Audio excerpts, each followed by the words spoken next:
آپ ہسٹری پڑھیں، آپ کی جو کالج اور اسکول کی جو کتابیں ہیں اس میں پورا سچ نہیں ہے. اب پہلے افسر کومل نے مجھے ایسٹ پاکستان کا سوال کیا، اب آپ کر رہے ہیں. دیکھو جو ہسٹری ہے نا، ہسٹری وہ یہ بتاتی ہے کہ پاکستان بنگالیوں نے بنایا اور ان کے ساتھ ان کی آواز میں پہلی آواز سندھیوں نے ملائی. مسلم لیگ جو ہے، آل انڈیا مسلم لیگ 1905 میں کدھر بنی؟ ڈھاکہ میں بنی. ٹھیک ہے، آل انڈیا مسلم لیگ ڈھاکہ میں بنی. مسلم لیگ کی پہلی حکومت کہاں پہ آئی؟ بنگال میں 1937 میں. کون بنا یونائٹڈ بنگال کا وزیر اعظم؟ کون بنا؟ اے کے فضل الحق. اے کے فضل الحق کون تھا؟ 23 مارچ 1940 کو لاہور میں پاکستان ریزولوشن اے کے فضل الحق نے پیش کی، اور سندھ اسمبلی پاکستان کی پہلی اسمبلی تھی جس نے پاکستان کے حق میں قرارداد پیش کی. تو پاکستان کی تحریک کا آغاز بنگالیوں نے کیا، ان کو سب سے پہلی سپورٹ سندھ نے دی، اور اس کے بعد پاکستان کا ماما اور چاچا اور تایا کوئی اور بن گیا، اور انہوں نے پاکستان توڑ دیا. اور پاکستان توڑ کے کہا او ہو بنگالی بڑے غدار تھے. او بھائی اگر بنگالی غدار تھے تو انہوں نے مسلم لیگ ڈھاکہ میں کیوں بنائی؟ انہوں نے، اور حسین شہید سہروردی صاحب جو ہے، فضل الحق صاحب کے بعد حسین شہید سہروردی صاحب جو ہیں وہ پرائم منسٹر بنے، اور حسین شہید سہروردی صاحب جو ہیں ان کے خلاف اتنی گندی سازش ہوئی کہ اگر آپ ان کی کتاب پڑھیں نا، بیگم شائستہ کرام اللہ صاحب نے جو ان کی کتاب، ان کی بایوگرافی لکھی، آپ کی آنکھوں میں آنسو آ جائیں گے کہ ایک آدمی جو کہ جس نے 1946 میں قرارداد دلی پیش کی اور کہا کہ جی 23 مارچ 1940 کو آپ نے صرف یہ جو پنجاب سندھ سرحد بلوچستان ان کا ملک بنانے کی بات کی تھی، تو اب آپ بنگال کو بھی اس میں شامل کریں. بنگالیوں نے خود اپنے آپ کو شامل کیا پاکستان میں. اس لیڈر کو جو فاؤنڈرز آف پاکستان، بانیان پاکستان میں شامل ہے، وہ جب مائیگریٹ کیونکہ وہ ڈھاکہ سے، وہ کلکتہ سے الیکٹ ہوئے تھے، وہ کلکتہ کے میئر تھے، ان کی کانسٹیٹوینسی انڈیا میں رہ گئی. جب وہ پاکستان آئے تو ان کو پاکستان سے نکال دیا گیا، واپس چلے جاؤ یہاں سے، اس لیے کہ آپ غدار ہیں. لہذا وہ مسلم لیگ چھوڑی، انہوں نے عوامی لیگ بنائی. وہ جو عوامی لیگ تھی جو آج بنگلہ دیش کی حکمران جماعت ہے، یہ عوامی لیگ حسین شہید سہروردی صاحب نے بنائی تھی، اور شیخ مجیب الرحمان حسین شہید سہروردی کا ورکر تھا.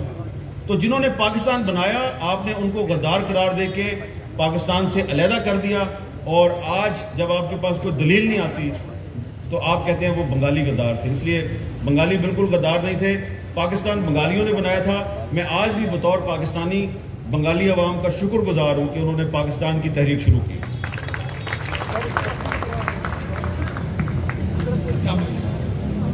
سوال مختصر رکھیے گا پلیز. ایک منٹ، یہ آپ نے اچھا سوال کیا ہے. ایک منٹ بیٹا بھائی، وہ بھی ایک اچھا سوال ہے، میں بتا دیتا ہوں.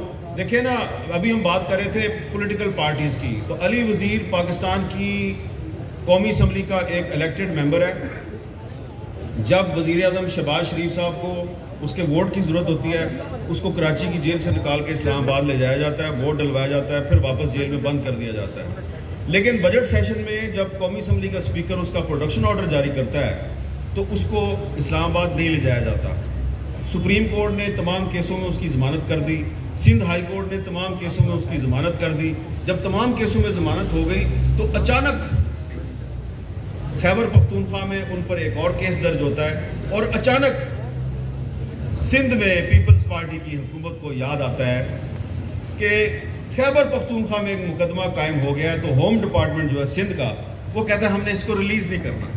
تو علی وزیر کے مسئلے پہ سندھ کی پیپلز پارٹی کی حکومت اور خیبر پختونخوا میں پی ٹی آئی کی حکومت ایک پیج پہ ہے. آپ نے جو کہہ دیا کافی ہے، لیکن علی وزیر کا جیل میں ہونا پاکستان میں جمہوریت کے منہ پر ایک زناٹے دار تماچا ہے، زناٹے دار تماچا. السلام علیکم سر، میرا نام طلحہ سلیم ہے اور میں الیکٹڈ پریزیڈنٹ ہوں یوتھ پارلیمنٹ کا. Sir first of all thank you so much, آپ کراچی تشریف لے کر آئے، اور یہ میری زندگی کا پہلا لمحہ ہے جس وقت میں آپ کے اتنے قریب کھڑا ہوں. اور سر اس شہر کے اندر جس وقت ہم موجود ہیں اس شہر نے لاسٹ الیکشنز میں پاکستان کی تاریخ کی سب سے بڑی پولیٹیکل انجینئرنگ دیکھی. تو سر میرا سوال آپ سے بہت کلیئر ہے, کیا واقعی 22 کروڑ عوام پر ایک جرنیل بھاری ہے؟ کائنڈلی سر اس چیز کا مجھے جواب دے دیں. 29 نومبر سے پہلے تو یہی صورتحال تھی, ٹھیک ہے. اب 29 نومبر کے بعد ہم یقین کرتے ہیں اور امید کرتے ہیں کہ پاکستان کا جو آئین ہے اس کی پابندی کی جائے گی, اور کوئی جرنیل جو ہے وہ اپنے آپ کو آئین سے زیادہ طاقتور نہیں سمجھے گا. لیکن ساتھ ہی ساتھ جو ہماری پولیٹیکل پارٹیز ہیں ان سے بھی گزارش ہے کہ وہ بھی جمہوریت پسندی کا مظاہرہ کریں, اور کم از کم پارٹیوں کے اندر تو جمہوریت لے آئیں نا. جب تک وہ طبقہ جو میرے سامنے بیٹھا ہوا ہے, middle class, lower middle class, پڑھا لکھا طبقہ, جب تک اس طبقے کے لوگ پارلیمنٹ میں نہیں آئیں گے, جب تک پاکستان کی پولیٹیکل پارٹیز کی لیڈرشپ اس طبقے کے پاس نہیں آئے گی جو پاکستان کا اکثریتی طبقہ ہے, تو پاکستان کے مسائل حل نہیں ہوں گے. کیونکہ کوئی جرنیل جو ہے وہ 22 کروڑ عوام پہ اسی وقت حاوی ہوتا ہے جب پولیٹیکل پارٹیز کی لیڈرشپ جو ہے وہ ویلنگ ڈیلنگ کرتی ہے, سودے بازیاں کرتی ہے.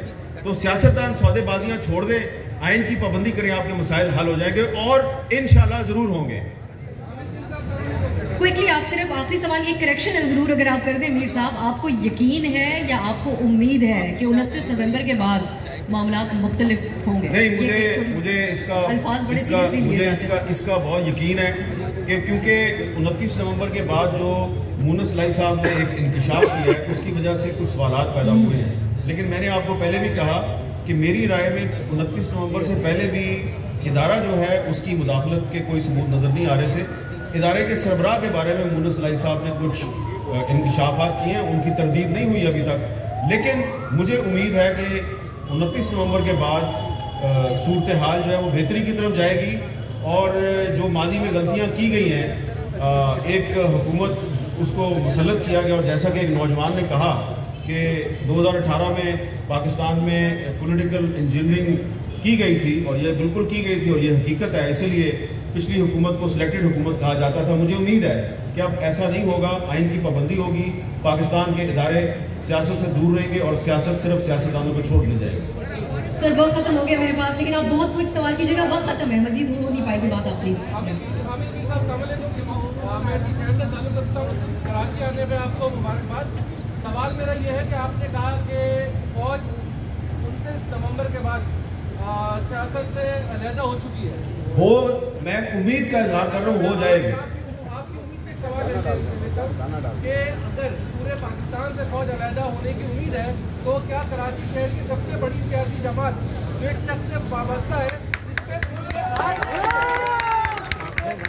جس پہ میڈیا پر پابندی, تقریر تحریر پر پابندی, آپ کے آئین کے آرٹیکل 17 سے لے کر 26 تک جس میں freedom of speech, freedom of expression, freedom of writing سب پہ اہلیت ہے کہ وہ پابندی معافی کے بعد ہٹائی جا سکتی ہے. تو ایک جانب عمران خان صاحب اداروں کے سربراہان کا نام لینے کی تنقید کرتے ہیں, اس کے بعد ان کو سرکاری پروٹوکول ملتا ہے, اور یہاں پہ ایک شخص معافی مانگ رہا ہے.